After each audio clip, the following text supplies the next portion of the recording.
घर आणि टीमध्ये मी प्रियंका तुमचं खूप खूप स्वागत करते। आजची आपली रेसिपी आहे वरणफळ।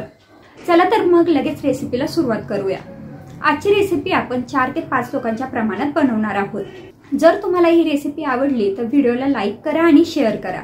तसंच अजूनही तुम्ही चॅनलला सबस्क्राइब केलेलं नसेल तर प्लीज सबस्क्राइब करून घ्या आणि घंटीचं बटन सुद्धा दाबा, म्हणजे माझ्या येणाऱ्या सगळ्या व्हिडिओचं नोटिफिकेशन सगळ्यात आधी तुम्हाला मिळेल। चला तर मग आजच्या रेसिपीला सुरुवात करूया। सगळ्यात आधी आपण वरण बनवून घेऊ। इथे मी मेजरिंग कपने पाऊण कप तुरीची डाळ घेतली आहे।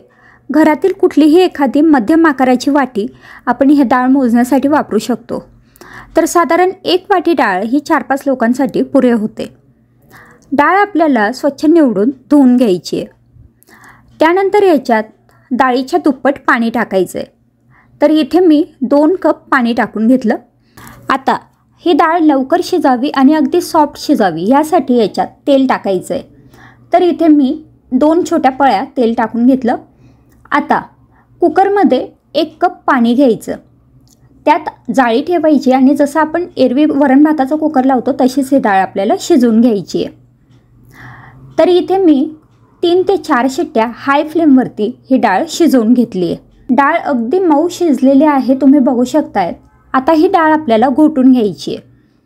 इथेच तुम्ही थोडंसं पाणीसुद्धा ॲड करू शकतात। तर इथे आपली डाळ शिजून झाली आहे, तिला आपण छान घोटून घेतलं आहे। आता आपण ह्या वरणाला फोडणी देणार आहोत। तर आता ज्या भांड्यात आपल्याला ह्या वरण चकोल्या बनवायच्या आहेत ते भांडं थोडंसं मोठं घ्यायचं, जाड असायला हवं। तुम्ही हे कुकरमध्ये बनवू शकतात किंवा मग एखाद्या पितळी पातेल्यात, ॲल्युमिनियमच्या पातेल्यात, पण फक्त हे पातेलं जे असेल ते थोडंसं जाड असायला पाहिजे, म्हणजे आपले जे वरणफळ आहे म्हणजे वरण चकोले आहेत ते शिजताना अगदी व्यवस्थित शिजतात। फोडणी बनवण्यासाठी इथे मी एक मोठं पातेलं घेतलं, त्यात 2 मोठे चमचे तूप टाकून घेतलं। तुपाऐवजी तुम्ही तेलही वापरू शकतात। तूप चांगलं गरम झालं की 1 चमचा जिरं टाकायचं आहे, त्यासोबतच 4-5 लसणाच्या पाकळ्या बारीक चिरून टाकायच्या आणि 8-10 कढीपत्त्याची पानं टाकायची आहे। आता हे सगळं ह्या तेलात चांगलं तळून घ्यायचं आहे। जिरं अगदी छान तडतडलं पाहिजे। हे पहा, आता याच्यात पाव चमचा हिंग टाकायचा, अर्धा चमचा हळद, 1 चमचा लाल तिखट किंवा तिखट आपण आपल्या आवडीप्रमाणे कमी जास्त करू शकतो। तिखटाऐवजी तुम्ही इथे हिरवी मिरचीसुद्धा वापरू शकतात। तर मिनिटभर हे सगळं परतून घेतलं। त्यानंतर याच्यात जी डाळ आपण शिजून घेतलेली होती ती टाकायची आहे। त्यासोबतच आवश्यकतेप्रमाणे पाणी टाकायचं आहे। काही जणांना ह्या ज्या चकुल्या आहेत किंवा वरणफळ आहे ते पातळ आवडतं, तर काही जणांकडे हे थोडंसं घट्ट खाल्लं जातं। आमच्याकडे हे घट्ट असं आवडतं, तर त्यामुळे त्या अंदाजाने मी इथे 2 मोठे ग्लास किंवा कपाचं माप म्हणाल तर 3 कप पाणी टाकून घेतलं आणि तुम्ही कन्सिस्टन्सी बघू शकताय। एवढंच पातळ आपल्याला हे ठेवायचं आहे। आता चवीपुरता मीठ टाकायचं आहे। मीठ टाकल्यानंतर हे चांगलं एकजीव करून घेतलं। आता हे वरणाला आपल्याला छान उकळी येऊ द्यायची आहे। तर आता इथे एका बाजूला आपलं वरण उकळतंय, आता दुसऱ्या बाजूला आपण चकोल्या बनवून घेऊ। वरण उकळत असतानाच आपण चकोल्या बनवायच्या। ते खळखळ उकळायला लागलं की लगेचच त्याच्यात ह्या चकोल्या सोडायच्या, नाहीतर मग चकोल्या ह्या गाळ होतात किंवा नीट शिजत नाहीत। आता कणिक मळण्यासाठी इथे मी एका पोळपाटावर 1 चमचा जिरं वाटून घेते। असं वाटलेलं जिरं जर आपण त्या कणकेत टाकलं तर खूप छान चव त्याची लागते। तर हे पहा, असं अर्धवटच मी थोडंसं वाटून घेतलं। आता एक ताट घ्यायचं, त्यात सुरुवातीला जे वाटून घेतलेलं जिरं होतं ते टाकायचं आहे। त्यासोबतच 1.5 कप मी इथे गव्हाचं पीठ घेतलं आहे।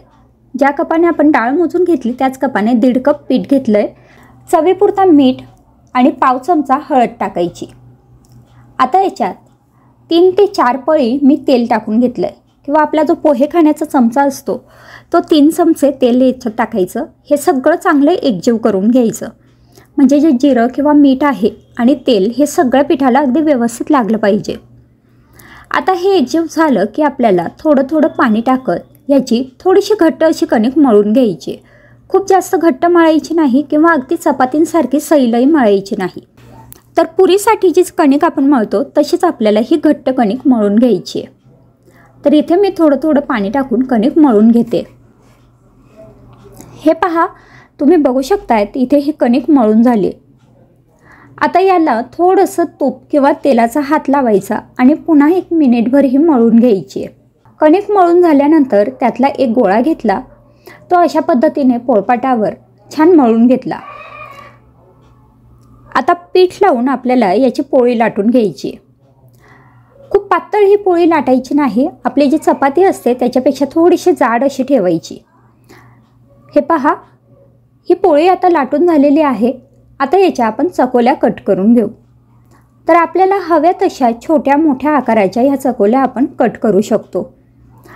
तर मी इथे मध्यम आकाराच्या आणि चौकोनी शेपमध्ये ह्या चकोल्या कट करून घेते। तुम्ही हवं तर डायमंड शेपमध्ये सुद्धा कट करू शकतात, किंवा मग माझी आजी जी आपली वाटी असते त्याच्याने ते गोल गोल चकोल्या कट करायची, तर तशासुद्धा तुम्ही कट करू शकतात। तर हे पहा, अशा पद्धतीने मी ह्या चकोल्या इथे कापून घेतल्या आहेत। आता वरण उकळलं की त्यात आपल्याला ह्या चकोल्या टाकायच्या आहेत, पण वरण अगदी खळखळ उकळलेलं पाहिजे। तुम्ही बघू शकताय इथं आपलं वरण किती छान उकळलं आहे। तर असंच अगदी खळखळ उकळणारं वरण असेल तर त्यात आपल्याला हाय फ्लेमवरतीच ह्या चकोल्या टाकायच्या। गॅसची फ्लेम अजिबात कमी करायची नाही, नाहीतर मग ह्या चकोल्या ज्या आहेत त्या खूप मऊ होतात किंवा मग चिकट होतात। तर हाय फ्लेमवरतीच हे आपल्याला छान शिजवून घ्यायचे आहेत। तर सुरुवातीला हाय फ्लेमवरती 5 ते 7 मिनटं हे उकळून घ्यायचं आणि त्यानंतर गॅसची फ्लेम मध्यम करायची आणि मध्यम गॅसवरती झाकण ठेवून आपल्याला ह्या ज्या चकोल्या आहेत ह्या अजून 10 ते 15 मिनटं किंवा या शिजेपर्यंत शिजवून घ्यायच्या आहेत।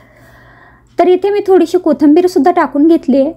तर हे पहा, 10 ते 12 मिनटं झाले, चकोल्या अगदी छान शिजल्या आहेत, वरणसुद्धा घट्ट झालेलं आहे। आता हे पुन्हा छान एकजीव करायचं। एकजीव केल्यानंतर तुम्ही अशी एखादी चकोली हाताने चेक करू शकतात। अगदी सहज ते दाबली जात असेल तर समजायचं आपल्या ह्या ज्या चकोल्या आहेत ह्या तयार झाल्या आहेत। आता आपल्या चकोल्या तयार आहेत, ह्याच्यावरती आपण तडका बनवून घेऊ। हा जो तडका आहे हा तुम्ही डायरेक्ट चकोल्यांमध्ये टाकून मिक्स करू शकतात, किंवा मग जेव्हा ताटं वाढायला घेतो तेव्हा आपण ताटांमध्ये चकोल्या वाढल्यानंतर त्यावरती हा तडका टाकू शकतात। ते सुद्धा खूप छान भन्नाट अशी चव लागते। तर तडक्यासाठी म्हणजेच फोडणीसाठी इथे मी कढईमध्ये 2 मोठे चमचे तूप घेतलं। तूप गरम झालं की त्यात पाव चमचा मोहरी टाकायची आहे। जिरा आपण आधीच चकोल्यांमध्ये वापरले त्यामुळे इथे जिरं टाकणार नाही, पण तुम्ही आवडत असेल तर अजूनही जिरे इथे वापरू शकतात। त्यासोबत 5-6 लसणाच्या पाकळ्या कट करून टाकून घेतल्या, 5-6 कढीपत्त्याची पानं टाकायची, थोडंसं हिंग आणि 2-3 लाल मिरच्या याच्यात टाकून घ्यायच्या। या लाल मिरच्यांमुळे जी फोडणी आहे ती अतिशय छान लागते आणि हा तडका आपण ह्या चकोल्यांवर टाकला की अतिशय छान टेस्टी अशा ह्या आपल्या वरण चकोल्या तयार होतात। आपला तडका तयार आहे, वरणफळसुद्धा तयार झालं आहे। आता त्यावरती ही फोडणी टाकायची आणि मस्त गरमागरम हे वरणफळ किंवा वरण चकोल्या सर्व करायच्या। तर मग ही होती आपली आजची वरण चकोल्या किंवा वरणफळची रेसिपी। हे बनवताना 2-3 गोष्टी लक्षात ठेवायच्या असतात। पहिली गोष्ट म्हणजे जी चकोल्यांसाठीची कणिक असते ती खूप जास्त सैल मळायची नाही, पुरींच्या कणकेप्रमाणे थोडीशी घट्ट अशी मळायची। दुसरी गोष्ट, वरण जेव्हा अगदी खळखळ उकळत असेल तेव्हाच आपल्याला ह्या चकोल्या त्यात सोडायच्या आहे। हाय फ्लेमवरतीच ह्या चकोल्या 5 मिनटं शिजवून घ्यायच्या, नंतर मध्यम गॅसवरती झाकण ठेवून ह्या 10 ते 15 मिनटं किंवा शिजेपर्यंत शिजवून घ्यायच्या। आणि बाकी जे हिरवी मिरची, तिखट हे जे बाकीचे छोटे छोटे जिन्नस आहेत ते आपण आपल्या आवडीप्रमाणे कमी जास्त करून टाकू शकतो। तर मग ही रेसिपी तुम्हाला कशी वाटली मला कमेंटमध्ये जरूर कळवा। आवडली असेल तर लाईक करा, शेअर करा, चॅनलला सबस्क्राईब करा। पुन्हा भेटू पुढच्या नवीन व्हिडिओमध्ये, तोपर्यंत बाय बाय।